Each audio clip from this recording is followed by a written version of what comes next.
Hi, my name is Jonna and I play football for Chelsea FC and for the Swedish national team. And you are listening to the Blue Day podcast.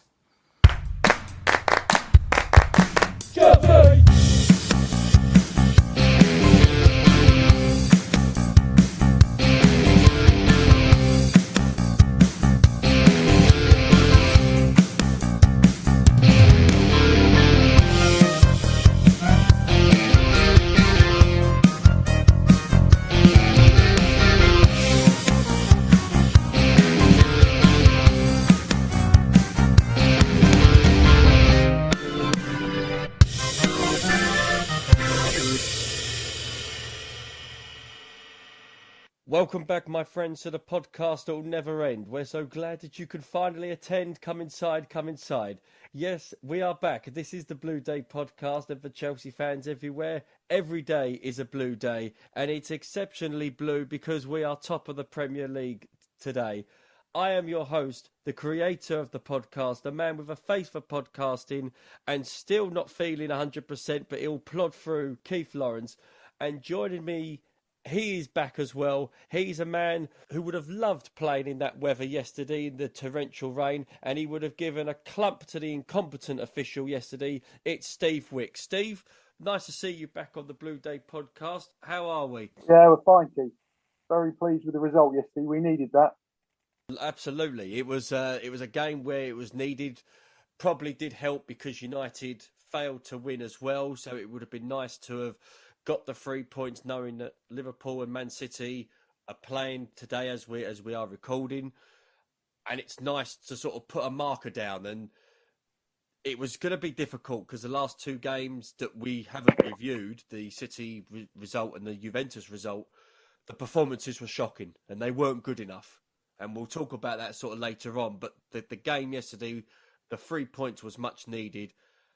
We'll talk about momentarily about performances of certain individuals, but to see the players reacting at the final whistle, and even when the second and the third goal went in, I thought when I was there in the Matthew Harding end yesterday, just showed the character of that squad. And again, a lot of teams might have folded. The sending off, as we'll talk about, helped in our favour, but the character of the team I thought was key.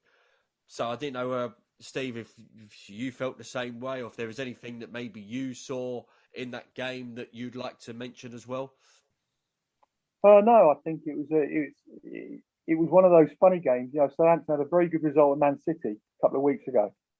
They got a goalless draw, and they're quite a hard team to break down. And once I saw Chelsea had gone 1-up, I thought to myself that would make it a lot easier because they'd have to come out. And the changing of the game really was not only the sending off, but the second goal being disallowed. I think that was. We're going to talk about that in detail in a minute. Yes. Yeah, but I think that changed the game because had it had gone to 2-0, it's a completely different game. At 1-0, they've got a chance, they've got a sniff. But 2-0, I think even they would have thought, well, we're out of this now. We can't do, and I think it changed the game a little bit and gave them a lift. And you can't argue with the penalty. It was a blatant penalty, and really you could see that because no one appealed or went against it. And it was a poor challenge by Chilwell at that point. You know, it was funny watching the highlights yesterday on Match of the Day, and even though I was there, the reaction of the crowd in the shed end as soon as Chilwell went for the sliding challenge, all of them knew, oh, Chile, you've just given away a penalty, and at that point, Southampton, they didn't really cause a lot of threat going forward. They played two up top, which they have done throughout the season. But again, Chilwell hasn't played many games. Saying he looked rusty is pretty of a poor excuse. But that Livramento, the Southampton right back, former Chelsea player, I thought he played very well yesterday.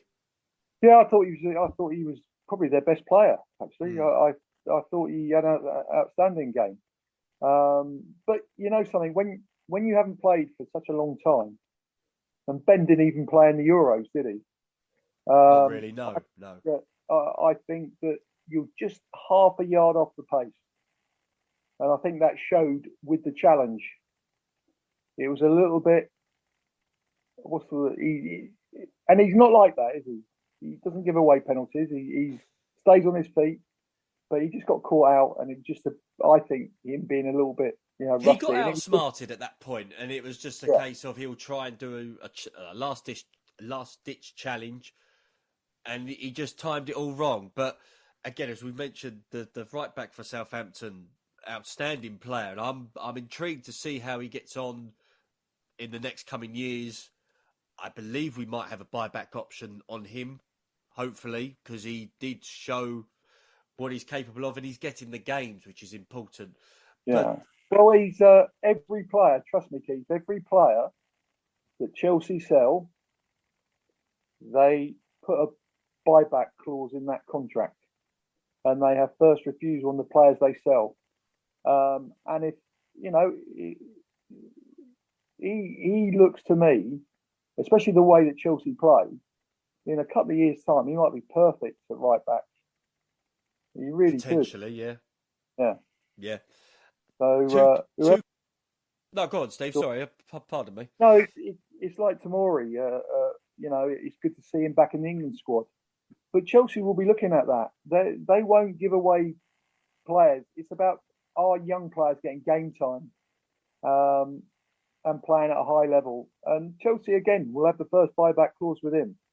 They're very clever what they do, and they're probably the best run financial club in the league. When you consider that Lukaku cost us about £6 million. If you look at all the our players that we sold to the players that we've brought, yeah. Just wanted to get your thoughts in regards to Tuchel making 5 changes from the Juventus game. It did seem that the City game, he went with a game plan that obviously didn't work. The Juve game, and I will say it, Juve are a top side, but that was a poor Juventus 11 that we went up against, one of the poorest that I've seen in a long, long time. And we didn't take advantage of that with the players that we've had started, like Havertz, Ziyech and Lukaku, for example, as a front three. We should have taken advantage of that. But he made 5 changes. Trevor Chalobah came in. Thiago Silva was in the back. Loftus-Cheek started. Ben Chilwell started. Werner started. Hudson-Odoi was out wide with Lukaku up top. I think he needed to do that because it was to do with freshness. And Steve, you've been there, you've seen it. It's important to freshen the squad up a little bit if you know that the same 11 over the last, say, 2 games, for example, haven't been producing the goods. Yeah, I think from Chelsea's perspective, they've probably got one of the strength and largest squads, strength in depth, probably in the league. I think the players can compete with anyone, and players are coming in. Loftus-Cheek is like a new signing. He looks really. I thought he played really well yesterday. Chalobah again looked a super prospect, and I think you've got to, with the demands. 3 big games in and that game yesterday was huge. Yes, God, yeah. I know. You look at the fixtures and say, well, yeah, we beat Southampton. But it became a very big game after the 2 defeats that we had. You've got to draw a line under those 2 and get winning again. And that was a massive game for us yesterday. Like a little bit like Man United. If that game had ended 1-1, I've heard Ollie today getting absolute pelters. And the pressure builds. And it builds on the players and it builds on the manager. And it's nice to draw a line under it, get a win, top of the league. Hopefully Liverpool and Man City a draw today. We're at the top of the league for the next week or so. Well, Chalobah scored after 9 minutes to put Chelsea in front, and it was a good header. He lost his marker, was at the back post. Good flick by Loftus-Cheek, and Chalobah was free. Very nice work to set piece. And we looked comfortable at that point. Lukaku had a goal chalked off. Offside. Yeah, he was, unfortunately. And then you had the VAR decision in the first half, and this was a point where Azpilicueta allegedly fouled Walker Peters. Walker Peters went down. The game carried on for another it seemed as if another 5-10 minutes after the incident. The cross came in, evaded Lukaku's header. Hudson-Odoi then kept the ball in play, crossed it in. Werner headed it in the beyond the back post to make it 2-0. Everyone going completely nuts, thinking, yes, Werner's finally scored a league goal. The referee's gone back into the centre circle, Southampton players, 2 of them were complaining to the referee. Others were about to set themselves up for kick-off. Chelsea about to go back to kick-off as they think it was 2-0. All of a sudden, you see a VAR decision, and then the referee puts his hand on his head for another 5 bloody minutes. And then all of a sudden you hear, VAR decision, disallowed goal, foul by Azpilicueta. And the abuse and the how the crowd turned, because they showed the VAR image on the big screen, and they showed the alleged the alleged foul, the actual tackle by Azpilicueta. Everyone said that is not a foul whereby the referee should stop the game for a free kick. Did he get the player? In the current climate, he did, but he won the ball. He won the ball. The player went down too easily, and unfortunately, that's what players do. They go down too easily if there's any contact. But it was the timing of when the tackle was made to the goal. My God, you could have built a house in that time, and you would have sold it by the time that the referee then said, VAR decision. I thought it was a complete joke. I think Martin Atkinson then lost the game. He lost control of the game after that. Mike Dean, I think, is a joke. As a VAR official or as a referee, he always makes it about him. Even when you see him on the field, he always makes decisions, and he always sort of, he's over performance with his hands and his gestures. It's all about him. That was one of the worst decisions I have ever seen on a football field.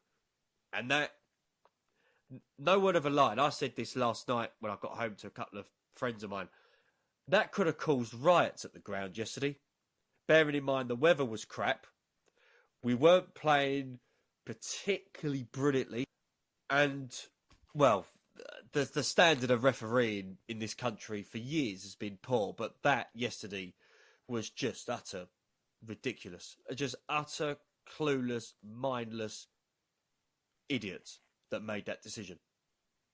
What I can't believe is that the referee who's got to referee the game, he's obviously seen that, he's looked at it, and he allowed play to play on. So therefore, he didn't see anything wrong with that whatsoever. And they're saying now they want to take little bits of that out and give it to the attacking team, right?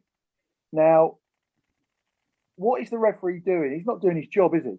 If he can't see, a foul like that, and he allows play to go on, to me, that's the decision. If the ball goes in the box and someone's offside, like Lukaku was, then I can see VAR. I think that's when it works.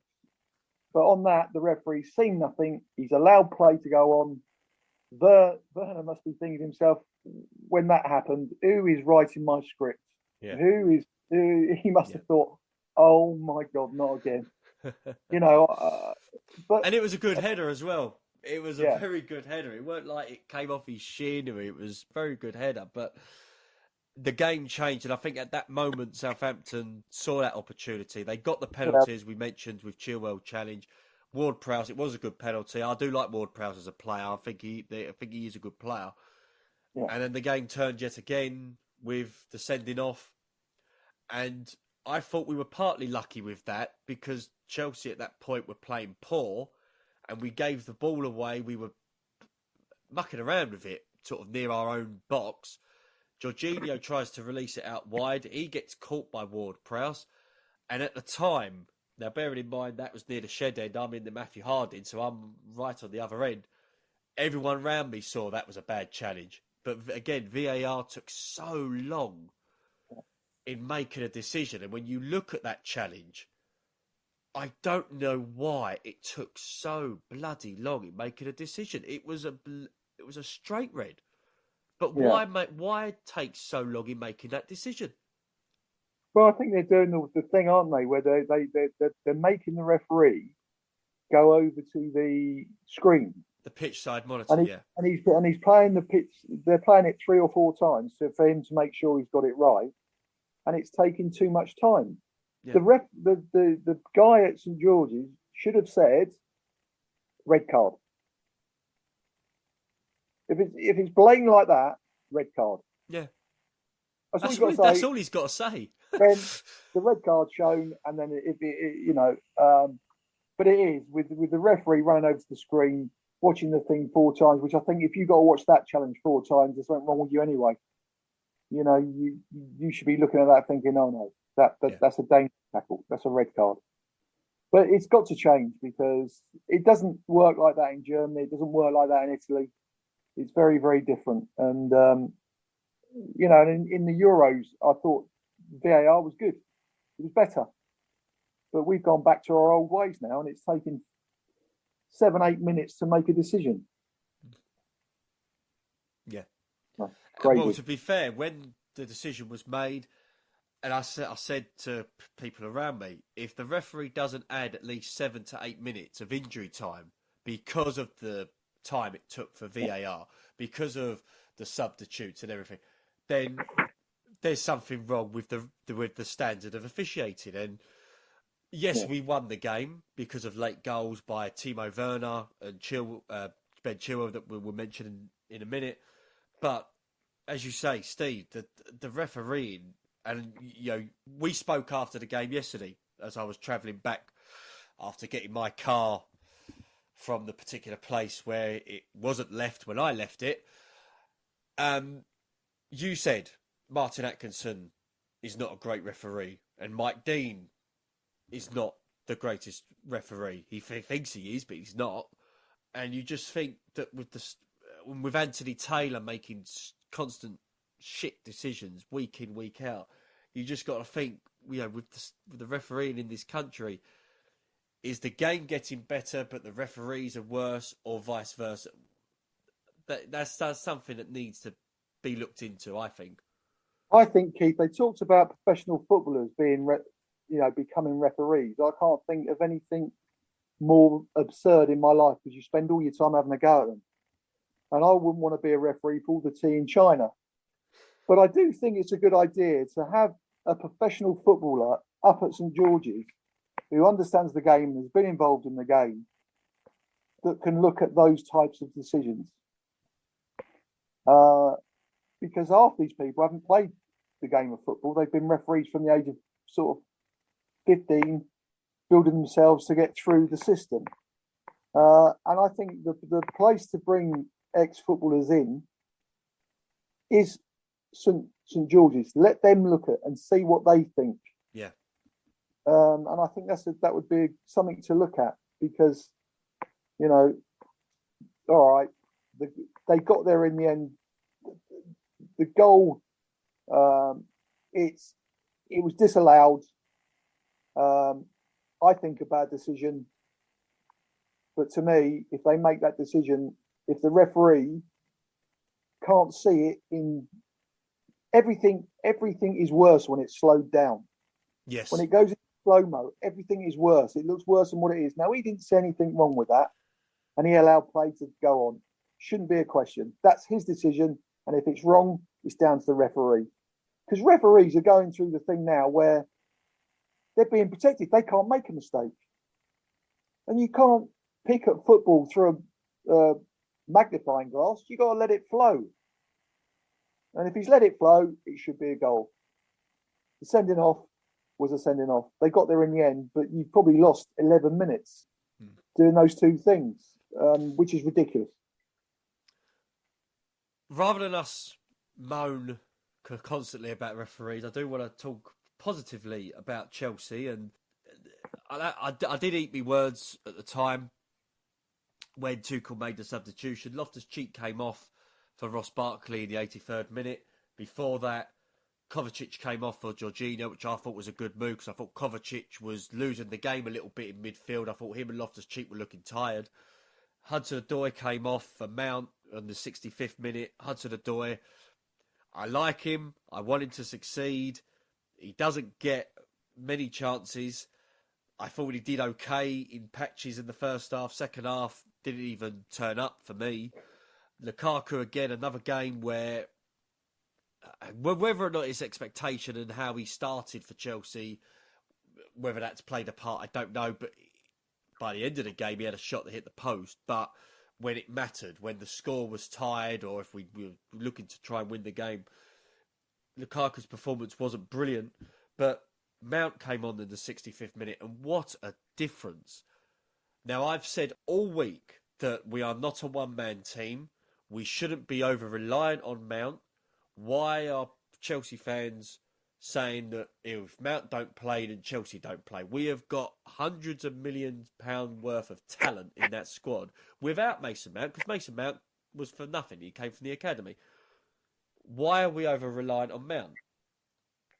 Saw it Saturday, first hand, why he's so important to the team. Because as soon as he came on, bang, he took this game by the scruff of the neck. Tuchel put him up top, pretty much as a number 10, and Mount controlled the game for over half hour. And we got the goals that we needed. Mount played brilliantly. Barkley came on. I do want to give a special mention to Barkley, because when Loftus-Cheek came off for Barkley, I was spitting feathers because I was asking, where the bloody hell is Kai Havertz? Why is he not putting him on? Why is Barkley coming on? Barkley made me eat my words for that second goal. What a lovely pass to Azpilicueta out wide. And Azpilicueta with a lovely cross, low cross in. And Werner or Lukaku could have hit that. But Werner, right place, right time. What a goal. Well, I think we actually deserve that. The amount of money we paid him with him being totally redundant for the last 2 years, I think that we, I look at Barkley and I said one time to a very good player, and I won't mention his name, and he was being a naughty boy at the time, and he was a Chelsea player. And I said to him, you know what, if anything goes wrong with your career, there are 2 words you should never say. If only. Because with the ability God's given you, you can captain Chelsea one day and you could even captain England one day. And if you don't ever turn around when you're 35 and say if only, because that would be a sin. Trust me, Barkley will turn around in his career if he doesn't pull his socks up and say if only. Because he's got ability, it's down to his mental, his mentality. And wherever he's gone, he does brilliant things, but the majority of the time, he's. But listen, as I said to you about the goalkeeper, if someone's prepared to take another chance and go for it and prove us all wrong, then fantastic. So we get the second goal. I kept looking at the linesman because I just had this horrible feeling that the linesman would wait until the players would go back to the centre circle and then lift the bloody flag up. He didn't. So I was more relieved than pleased at that point. But then we started looking like we have done for the last sort of games where we played against Arsenal and Tottenham. Well, all right, once we scored the second goal, there was more freedom. And then Ben Chilwell getting the goal that I thought his game did merit in a flash, really. You know, Lukaku hit the post, Azpilicueta hit the bar, all in the same sort of same segment of play. Chilwell hit the shot, but I want to do give a special mention to the goalkeeper because he pulled off a great save. Yeah. If it didn't cross the line, that was a fabulous save. But unfortunately, the ball was too hard. He played well. Played well their goalkeeper yesterday. He pulled off a great save.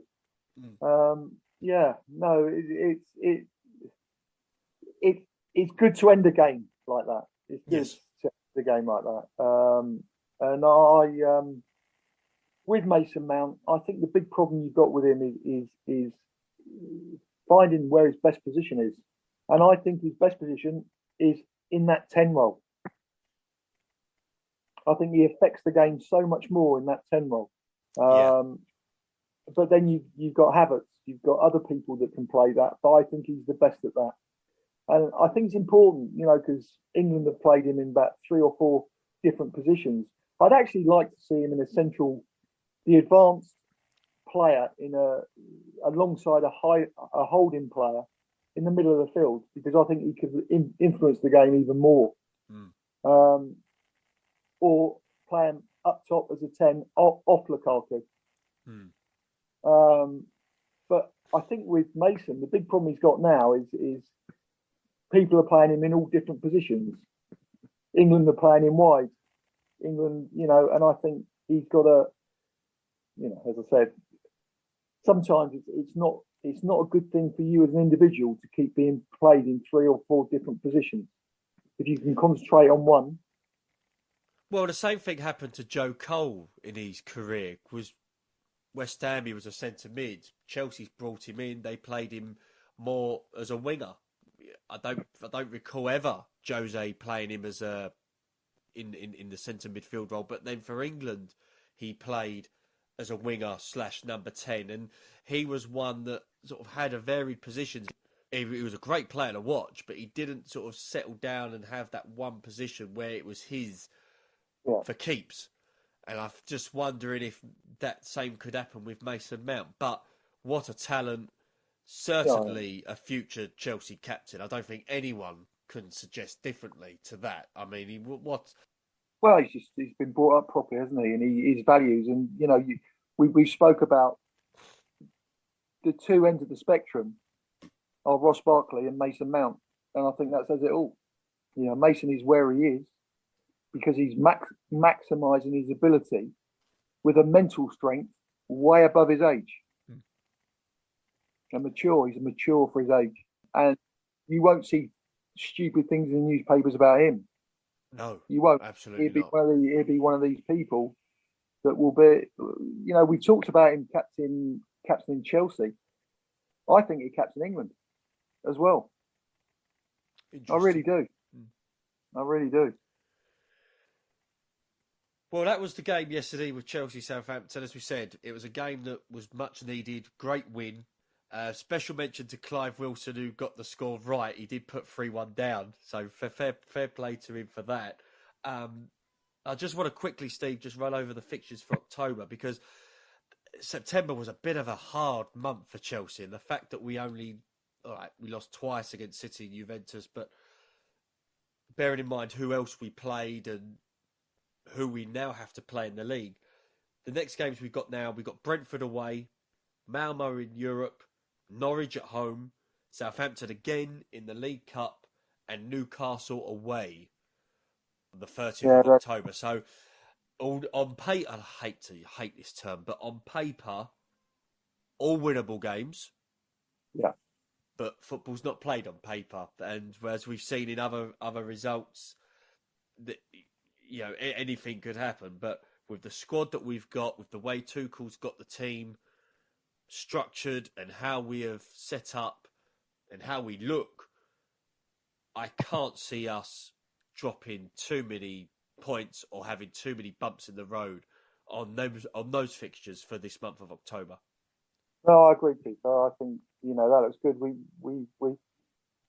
I said to you, didn't I? The big problem I think Man City have is people have sussed out how to play against them, and it seems to me that the 2 games we've lost, people have sussed us out, because we like to hit people on the break and we like to attack quickly. And what happened in the Man City game and the Juventus game, the Juventus game was like Italy versus England. Those 2 centre-backs sit so deep that it's almost impossible to hit them on the break. And I think we ran out of ideas. And Man City came knowing how we were going to play, and the way the team was set up, the team was picked, it was for that thing to catch them on the break. And they sat very deep and built up beautifully. But what we've got to do is have a little bit of a plan B. How do we break down a team that sits deep? Because the two teams that have sat deep, we've struggled against. I think what didn't help as well, and at the time I thought it was a great formation to have because he paired Werner and Lukaku up top with Kante, Jorginho and Kovacic in midfield. But you saw early on, you had three pretty much holding midfielders. Not one of them went forward to support the strikers. Yes, you had the wing backs, but the wing backs were being tied down. They were being tied back anyway. They hardly went forward. And we hardly got out of our own half for much of that game. And I thought Man City played well, but a lot of that was down to our own making. And the Juventus game, I mean, unfortunately, due to illness, I didn't see the whole thing. But from what I've seen of the highlights, we were just poor, really and utterly poor against a Juventus side that is not the Juve of old. Yes, they've still got Chiellini, they've still got Chiellini and Bonucci, but with all due respect, they're getting old. You know, they are sort of on the wrong side of 30. They're near 40 now. Yeah. At the top level, they did have a striker on the pitch. The first half an hour, we were all over them, and we caused that ground to start, voicing their displeasure at Juventus. That hasn't happened. That don't happen often. And we should have gone for the juggler at that point. Yeah. And we had the players to do that in Hudson-Odoi, Ziyech, Lukaku up top. Again, going back to Italy against Chiellini and Bonucci. But it's a huge, huge game now against Malmo in the Champions League. We have to sort of bounce back from that defeat against Juve. It was the perfect time to play Juve because of the injuries they had, and because at the moment they're not even in the top 4 of Italian football. So they're outside the top 10, aren't they? Yeah. So it was just unfortunate, but as we say, great that we won. Great that we're top of the league, and let's just hope that by the time you listen to this, you'll know what the result would be for Liverpool City. But it's just nice that we're at the October international break. Yeah, all right, we've only lost one game, but it could be worse. Oh, God, I think it could be a hell of a lot worse. The one thing we've got to do is what we've achieved and what Chelsea have achieved over the last year has been unbelievable. As I said to you, they performed a miracle. There will be not another Champions League team that will win the final with the leading goal scorer throughout the season having 8 goals. That is never going to happen. And we performed a miracle. Now, I think the one thing we've got to do as Chelsea fans is to control our expectation levels, because Liverpool have got back into the groove. Man United have spent millions and millions of pounds to compete at the top table. It's going to be tough. It's going to be tough, and we need to get behind the players and get behind the team like we did yesterday and drive them forward.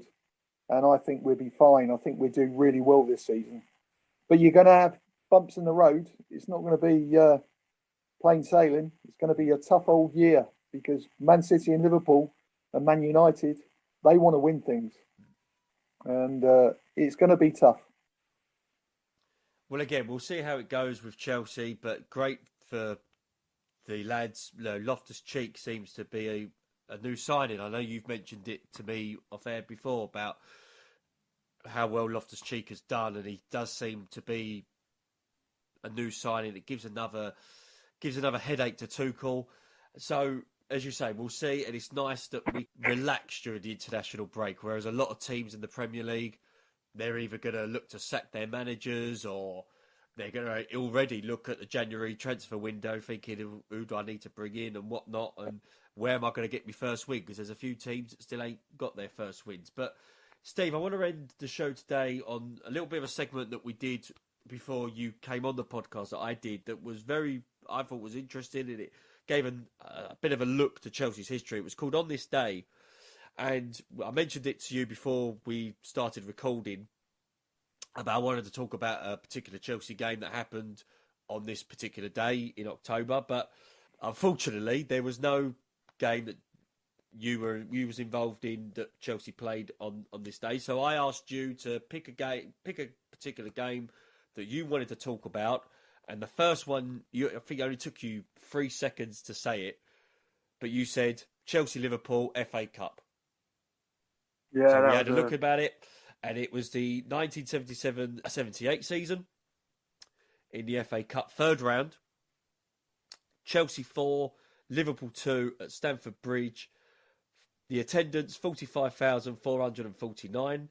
The Chelsea team that day, the great Peter Bonetti in goal, Graham Wilkins, John Sparrow, the fullbacks, Ron Harris and yourself, Steve Wicks, in defence, Ian Britton in midfield, Charlie Cook out wide, Clive Walker out wide, Bill Garner played, Ray Lewington and Tommy Langley. Steve Finiston was on the bench. And to sort of talk about the goal scorers, Clive Walker scored twice, Steve Finiston and Tommy Langley. Liverpool scored 2 back.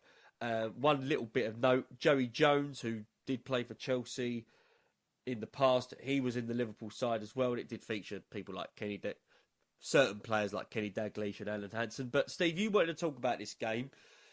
I've heard from sort of fans of that era that loved watching Chelsea play at that particular stage.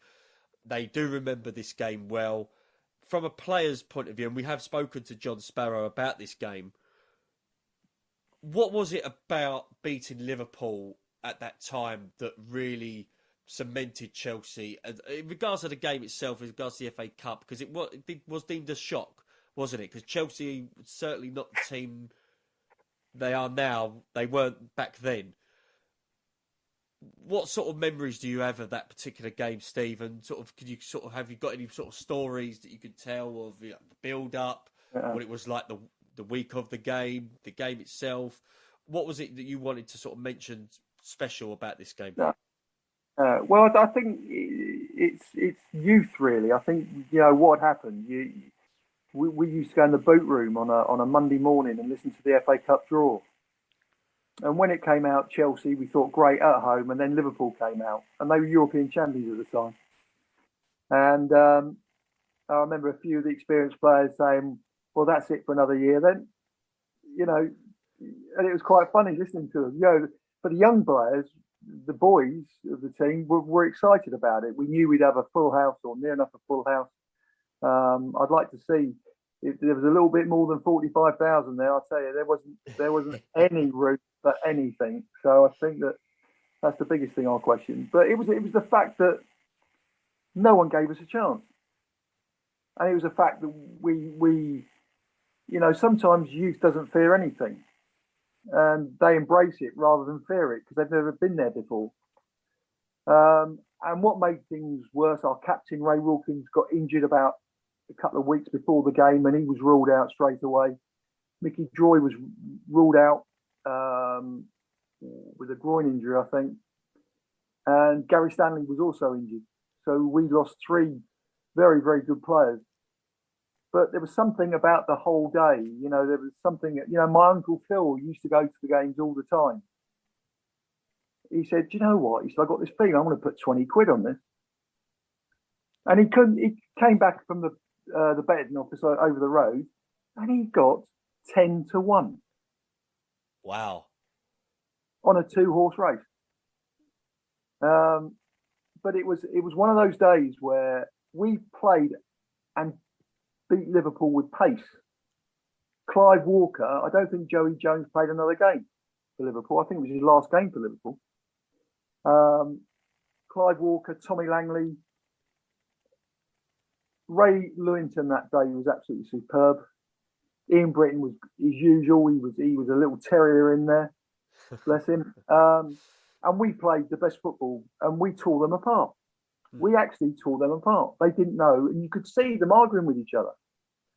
And it was just one of those days where, I remember I was looking at, the blue flags in the shed, and there was thousands of them. It was absolutely packed. And I uttered to myself, I won't utter what I actually said. I said, I can't believe it. I think we were 4-1 up at the time. And this Scottish boy said to me, you don't believe it. How do you think I feel? And it was Kenny Dalglish. And he was like, he just couldn't believe that they were he said, well, after the game I spoke to him, he couldn't remember the last time that he wore a Liverpool shirt and was 4-1 down. But I think what stayed with me was after the game. After the game, it was like we'd won the FA Cup. It was the most incredible atmosphere. And the sense of achievement in that dressing room when we were written off by everybody. Now, if you take that story further, 3 weeks later, or 4 weeks later, we played them at home in the league, right? And all these Liverpool superstars had all their own things or own columns in the shoot and match and everything. And the whole thing was, it never happened again. Never happened again. It was, they were lucky on the day. Everything went for them. Everything went against us. We're going to now show them exactly what we're about. And it was this big thing, right? So anyway, they scored to go 1-0 up with 18 minutes to go. And we beat them 3-1 in the league. We beat them 3-1 in the league. And they were absolutely shell-shocked. And it just goes to show, I think, in those times, the adversity was rife at the club. You know, we were fighting against administration. We knew there was a massive financial problem. But in adversity, sometimes you can pull off things that you'll never forget. And seeing the shed with all those thousands and thousands of scarves, ironically singing "You'll Never Walk Alone." Many people don't sort of mention the likes of Bill Garner at Chelsea or even Graham Wilkins. What kind of players were they in the dressing room? What kind of sort of characters were they, and how did they sort of help that sort of particular team perform well at that period? Well, I think it was because we were young boys together. We came through the thing from the age of 14, 13, and we all came through the system. And we were very, very close. And you could go over, if someone's having a hard time, you go over and say, come on, you'll be fine. You know, and there was this togetherness in amongst the, in amongst the players. And a belief that we were good players because we'd won everything at youth team. We won first year in the combination. We won the combination, which was a hard league to play in as a kid. And 5 of us were involved in the Mini World Cup. And we really didn't know what defeat was. We didn't know. And we went into the first team. And all of a sudden, we're thrown in the deep end and we win promotion. So it was another. And then we went into the Premier League and the First Division. And on our day, it reminds me very much of the Leeds story. On our day, we could beat anybody. We went to Manchester United and beat them 1-0 in the same year. You know, we could beat anybody. And yet, the following week, we get beaten 3-1 by Coventry. Mm-hmm. Mm-hmm. And like Leeds, we played a great brand of football. We were very quick. Ray Wilkins set things off very early. And his passing range was absolutely superb, all over the place. And we had the pace to get on the end of it. And consistency was our problem. Because you're so young, you're a little bit inconsistent. We never had rotation in those days. You know, you play, 40 odd, 50 odd games a season.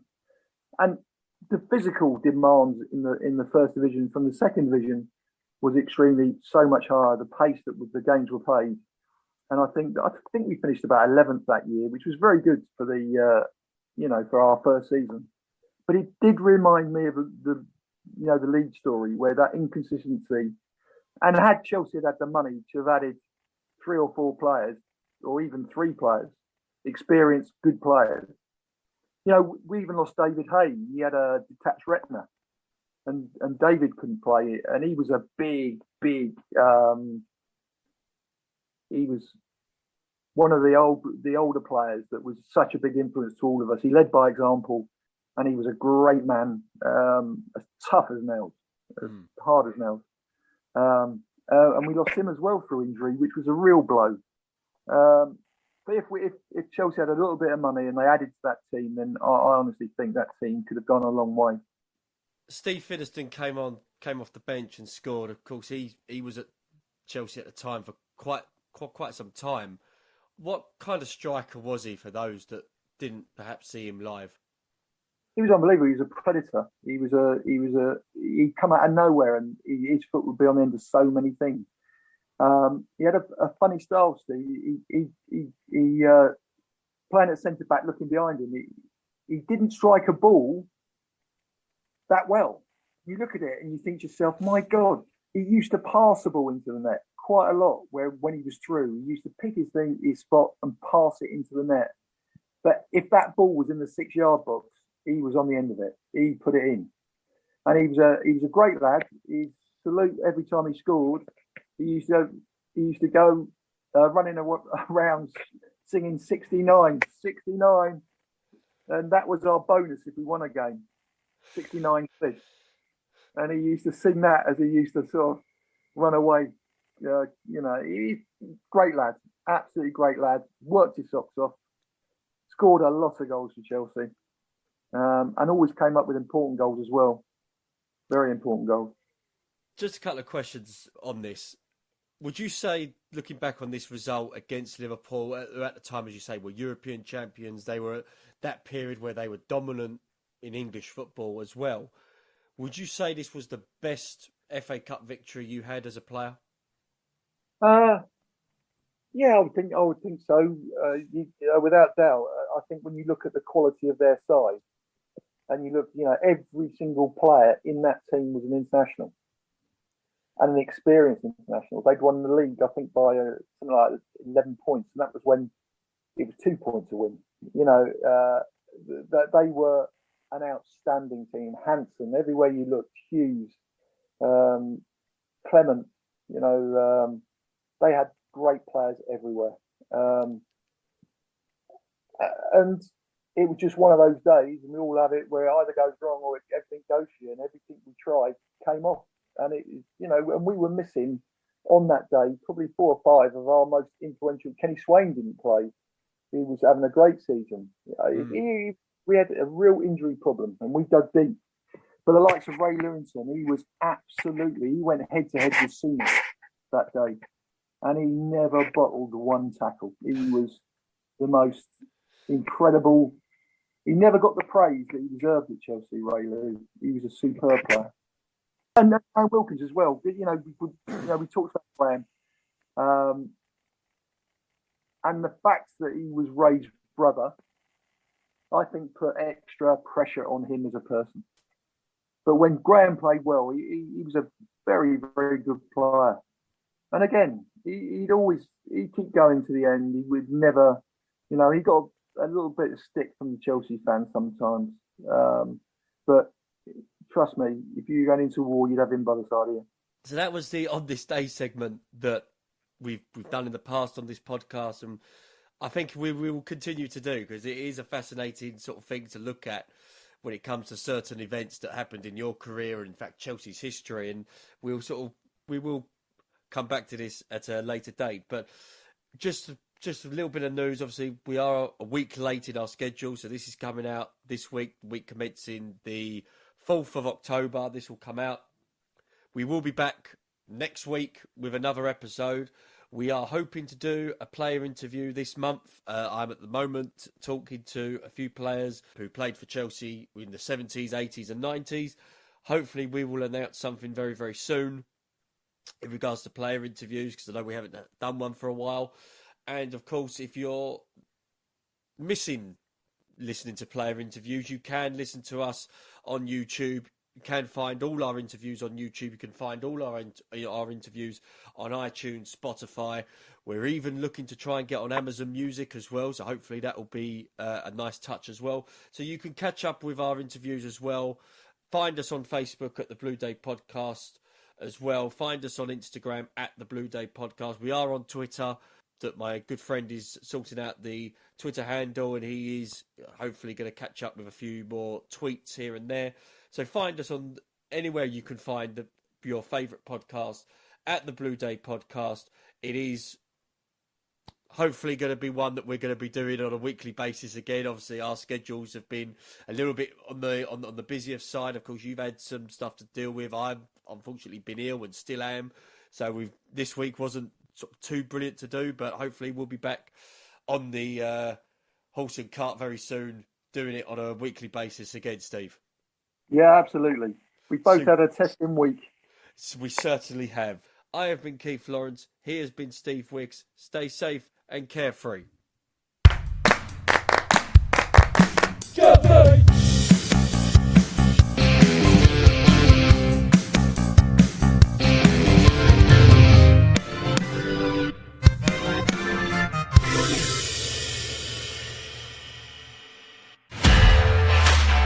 This podcast is part of the Sports Social Podcast Network.